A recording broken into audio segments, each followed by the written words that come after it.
Episode 63, Spesial Mila dan Rico. Cepat sini aku bantu mengganti perban. Rico duduk di sofa sambil menyilangkan kakinya, anggap aja rumah sendiri, begitu batinnya. Mila berbalik badan ke kamar masih dengan pisau di tangannya, bentar aku pakai baju dulu, begitu akan lebih mudah. Kalau kau pakai baju percuma tetap harus dibuka, lukanya kan di dalam, dengus Rico dengan wajah meledek. Setidaknya aku harus mengenakan pakaian dalamku. Bagaimana kalau kau mencuri kesempatan lagi?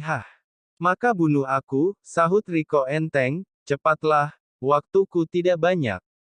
Ketusnya lagi sambil memelototi Mila. Mila pun melangkah penuh keraguan, matanya menatap Rico dengan penuh kewaspadaan, handuknya dibalutkan sekencang mungkin, dan ia duduk perlahan di sebelah Rico lalu membelakanginya. Cepatlah, perintah Mila, dengan perlahan Rico pun membuka perban yang setengah basah di punggung Mila itu. Rintih Mila, ia merasakan perih saat Rico mengoleskan gel salep ke lukanya. Jangan merintih, kau membuatku ingin mencuri kesempatan lagi, celetuk Rico dengan santainya, lakukanlah jika kau ingin mati. Ketus Mila sambil memutar-mutar pisau di tangannya. Ting, tung, bel pintu kembali berbunyi, kau mengundang seseorang. Tanya Rico terheran. Mila menggelengkan kepalanya dan berpikir kira-kira siapa yang datang pagi-pagi begini. Oh, mungkin kurir. Cepat buka dan terima paketnya, perintah Mila pada Rico, karena tak mungkin dia yang keluarkan. Masih kembenan handuk gitu. Rico pun langsung beranjak dari sana menuju pintu, tanpa melihat dari layar kamera yang ada di sebelah pintu. Rico langsung membuka pintu itu dengan tatapan heran. Seorang pria paruh baya bertubuh kekar berwajah tak kalah sangar dari Rico, pakaian rapi serta wanita paruh baya yang juga berpenampilan sangat elegan menggandeng tangan pria itu. Tidak mungkin orang berpenampilan begitu kurir kan? Lelaki kekar itu pun memandangi Rico dari atas ke bawah sambil menggerakkan giginya. Menyadari kalau mereka bukan kurir, Rico pun bertanya dengan wajah dinginnya, "Anda siapa?" "Harusnya aku yang bertanya, kau siapa?" "Di mana Mila?" Sahut laki-laki itu tak kalah sangar dengan suara beratnya, "Di dalam." "Kalian ini siapa?" Mereka berdua pun menerobos masuk tanpa menghiraukan Rico, dan betapa terkejutnya mereka saat melihat Mila hanya mengenakan handuk pendek sedang duduk di atas sofa. "Mila!" Suara laki-laki paruh baya itu menggelegar membuat Mila terkejut. "Papa!" Mila langsung berdiri panik, sudah pasti papanya akan berpikiran macam-macam. Pantas saja kamu melarang mama dan papa berkunjung, ternyata kamu kumpul kebo sama laki-laki ini. Celetuk sang ibu tak kalah menyeramkan, "Papa!" Batin Rico, seketika tubuhnya merinding disko, bagaimana tidak, orang tua Mila memergoki mereka berdua di dalam rumah ditambah posisi Mila yang tidak memakai baju. Pastilah membuat siapapun yang melihat akan berpikiran yang tidak-tidak, ma.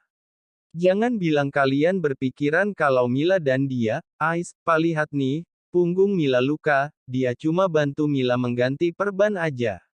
Mila membela dirinya, tentu saja karena memang mereka sedang tidak melakukan hal-hal aneh, seorang pria dan wanita dewasa di dalam rumah berduaan, dan kamu tidak mengenakan baju.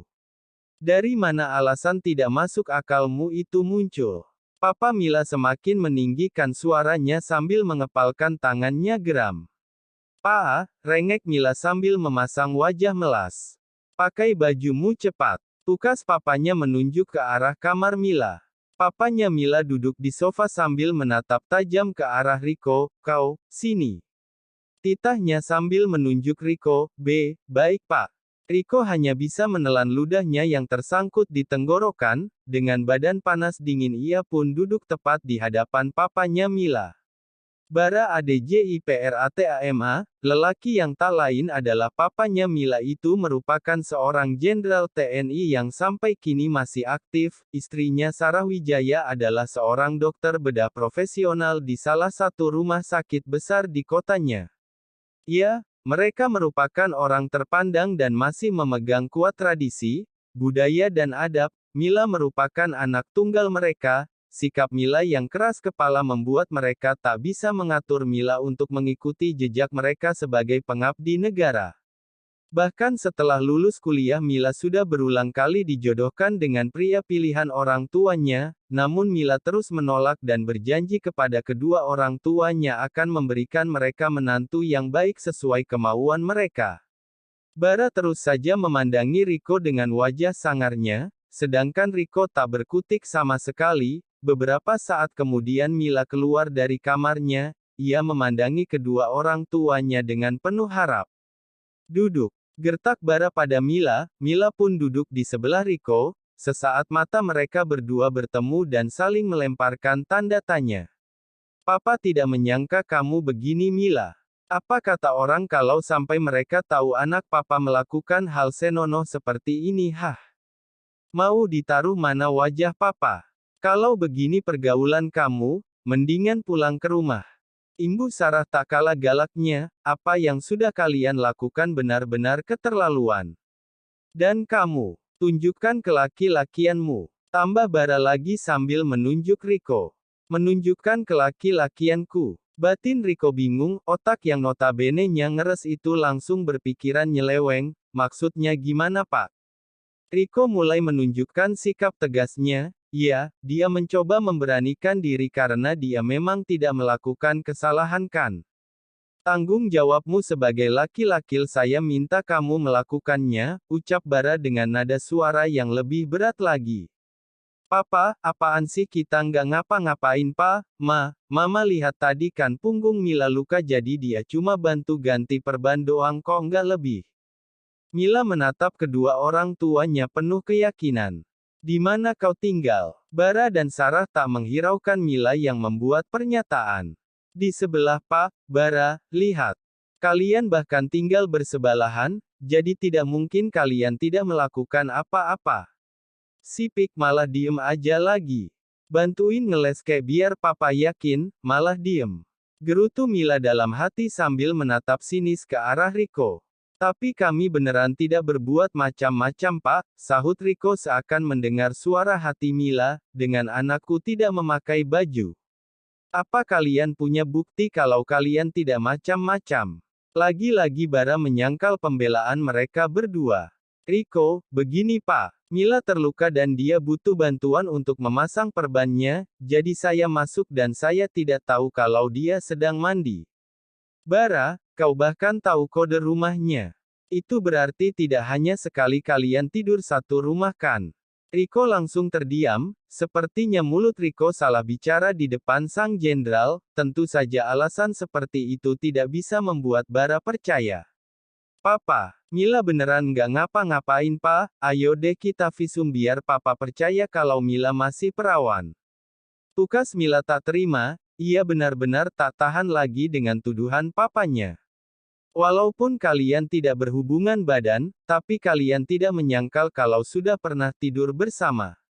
Sekali lagi Bara memojokkan Mila dan Riko, kalian berdua ini sudah dewasa.